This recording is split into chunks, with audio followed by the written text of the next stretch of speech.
ಜೇನುತುಪ್ಪ ಸಂಗ್ರಹಿಸೋಕೆ ಹೋದ ಬಾಲಕನೊಬ್ಬ ಸಾಕ್ಷಾತ್ ಯಮನ ದರ್ಶನ ಮಾಡಿ ಬಂದಿದ್ದಾನೆ. ಬಂಡೆಯ ಕಿರಿದಾದ ಬಿರುಕಿನ ಒಳಗೆ ತಲೆ ಹಾಕಿ ಸಿಲುಕಿಕೊಂಡ ಬಾಲಕನ ಮುಂದೆ 6 ಅಡಿ ಉದ್ದದ ಹೆಬ್ಬಾವು ಪ್ರತ್ಯಕ್ಷವಾಗಿತ್ತು. ತಲೆಯ ಮೇಲೆ ಸಾವಿರಾರು ಕಾಡು ಜೇನುನೊಣಗಳು ದಾಳಿಗೆ ರೆಡಿಯಾಗಿದ್ವು.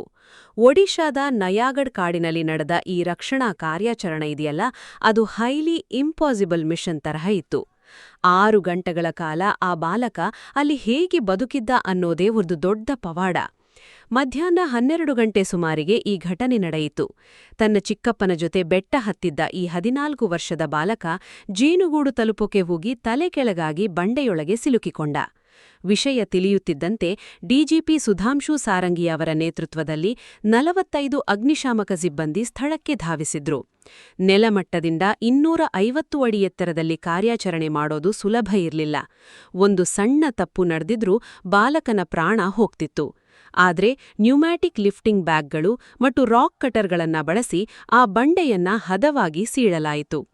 ಸಂಜೆ 6 ಗಂಟೆ ಸುಮಾರಿಗೆ ಬಾಲಕನನ್ನ ಯಾವುದೇ ಗಾಯಗಳಿಲ್ಲದೆ ಹೊರತೆಗೆದಾಗ ಇಡೀ ಹಳ್ಳಿಯೇ ಸಂಭ್ರಮಿಸಿತು. ಹೆಬ್ಬಾವು ಮತ್ತು ಜೇನುನೊಣಗಳ ನಡುವೆ ಕೆಚ್ಚೆದೆಯಿಂದ ಹೋರಾಡಿದ ಅಗ್ನಿಶಾಮಕ ತಂಡಕ್ಕೆ 25,000 ರು ಬಹುಮಾನ ಕೂಡ ಸಿಕ್ಕಿದೆ. ಸದ್ಯ ಬಾಲಕ ಆಸ್ಪತ್ರೆಯಲ್ಲಿ ಚೇತರಿಸಿಕೊಳ್ತಿದ್ದಾನೆ. ಸಾವು ಹತ್ತಿರ ಬಂದಾಗಲೂ ಧೈರ್ಯ ಕಳೆದುಕೊಳ್ಳದ ಆ ಬಾಲಕನ ಬಗ್ಗೆ ನಿಮಗೇನನಿಸುತ್ತೆ? ಕಮೆಂಟ್ ಮಾಡಿ. ಇಂತಹ ರೋಚಕ ಸುದ್ದಿಗಳಿಗಾಗಿ ನಮ್ಮ ಚಾನೆಲ್ ಸಬ್ಸ್ಕ್ರೈಬ್ ಮಾಡಿ. ಧನ್ಯವಾದಗಳು.